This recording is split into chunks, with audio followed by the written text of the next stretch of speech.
नमस्कार। हमारे चैनल में आपका हार्दिक स्वागत है। मेरे विट्ठल जी। कंधे पर कपड़े का थान लादे और हाट बाजार जाने की तैयारी करते हुए नामदेव जी से पत्नी ने कहा, भगत जी, आज घर में खाने को कुछ भी नहीं है। आटा, नमक, दाल, चावल, गुड़ और शक्कर सब खत्म हो गए हैं। शाम को बाजार से आते हुए घर के लिए राशन का सामान लेते आइएगा। भक्त नामदेव जी ने उत्तर दिया, देखता हूँ, जैसे विट्ठल जी की कृपा। अगर कोई अच्छा मूल्य मिला तो निश्चय ही घर में आज धन धान्य आ जाएगा। पत्नी बोली, संत जी, अगर अच्छी कीमत ना भी मिले तब भी इस बुने हुए थान को बेचकर कुछ राशन तो ले आना। घर के बड़े बूढ़े तो भूख बर्दाश्त कर लेंगे, पर बच्चे अभी छोटे हैं, उनके लिए तो कुछ ले ही आना, जैसे मेरे विट्ठल जी की इच्छा। ऐसा कहकर भक्त नामदेव जी हाट बाजार को चले गए। बाजार में उन्हें किसी ने पुकारा, वाह साईं, कपड़ा तो बहुत अच्छा बुना है और ठोक भी अच्छी लगाई है। तेरा परिवार बसता रहे। ये गरीब ठंड में कांप कांप कर मर जाएगा। दया के घर में आ और भगवान के नाम पर 2 चादर का कपड़ा इस गरीब की झोली में डाल दे। भक्त नामदेव जी ने पूछा, 2 चादरों में कितना कपड़ा लगेगा जी? भिखारी ने जितना कपड़ा मांगा, संयोग से भक्त नामदेव जी के थान में कुल उतना ही कपड़ा था और भक्त नामदेव जी ने पूरा थान उस भिखारी को दान कर दिया। दान करने के बाद जब भक्त नामदेव जी घर लौटने लगे तो उनके सामने परिजनों के भूखे चेहरे नजर आने लगे और फिर पत्नी की कही बात कि घर में खाने की सब सामग्री खत्म हो गई है, दाम कम भी मिले तो भी बच्चों के लिए तो कुछ ले ही आना। अब दाम तो क्या, थान भी दान में जा चुका था। भक्त नामदेव जी एकांत में पीपल की छांव में बैठ गए। जैसे मेरे विट्ठल की इच्छा, जब सारी सृष्टि का सार पूर्ति वो खुद ही करता है, तो अब मेरे परिवार की सार भी वो ही करेगा। और फिर भक्त नामदेव जी अपने हरि विट्ठल के भजन में लीन हो गए। अब भगवान कहाँ रुकने वाले थे। भक्त नामदेव जी ने सारे परिवार की जिम्मेवारी अब उनके सुपुर्द जो कर दी थी।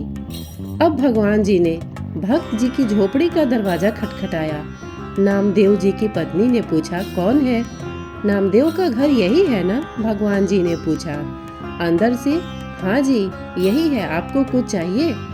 भगवान सोचने लगे कि धन्य है नामदेव जी का परिवार, घर में कुछ भी नहीं है, फिर भी हृदय में देने की सहायता की जिज्ञासा है। तब भगवान बोले, दरवाजा खोलिए। लेकिन आप हैं कौन? भगवान जी ने कहा, सेवक की क्या पहचान होती है भक्तानी? जैसे नामदेव जी विट्ठल के सेवक, वैसे ही मैं नामदेव जी का सेवक हूँ। ये राशन का सामान रखवा लो। पत्नी ने दरवाजा पूरा खोल दिया। फिर इतना राशन घर में उतरना शुरू हुआ कि घर के जीवों के रहने की घर में जगह ही कम पड़ गई। इतना सामान नामदेव जी ने भेजा है?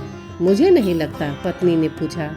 भगवान जी ने कहा, हाँ भक्तानी, आज नामदेव का थान सच्ची सरकार ने खरीदा है। जो नामदेव का सामर्थ्य था उसने भुगता दिया और अब जो मेरी सरकार का सामर्थ्य है वो चुकता कर रही है। जगह और बताओ, सब कुछ आने वाला है भगत जी के घर में। शाम ढलने लगी थी और रात का अंधेरा अपना पांव पसारने लगा था। सामान रखवाते रखवाते पत्नी थक चुकी थी। बच्चे घर में अमीरी आते देख खुश थे। वो कभी बोरे से शक्कर निकाल कर खाते और कभी गुड़, कभी मेवे देखकर मन ललचाते और झोली भर भर कर मेवे लेकर बैठ जाते। उनके बाल मन अभी तक तृप्त नहीं हुए थे। भक्त नामदेव जी भी अभी तक घर नहीं आए थे, पर सामान आना लगातार जारी था।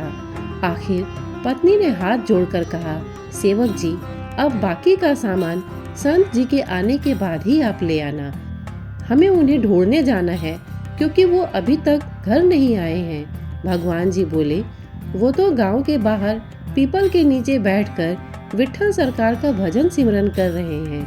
अब परिजन नामदेव जी को देखने गए।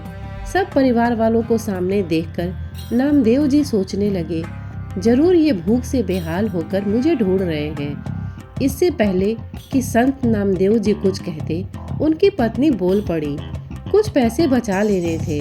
अगर थान अच्छे भाव बिक गया था तो सारा सामान संत जी आज ही खरीद कर घर भेजना था क्या?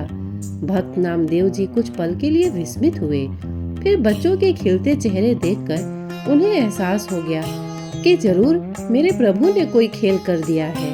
पत्नी ने कहा, अच्छी सरकार को आपने थान बेचा और वो तो सामान घर में भेजने से रुकता ही नहीं था। पता नहीं कितने वर्षों का राशन दे गया। उनसे विनती करके रुकवाया, बस कर।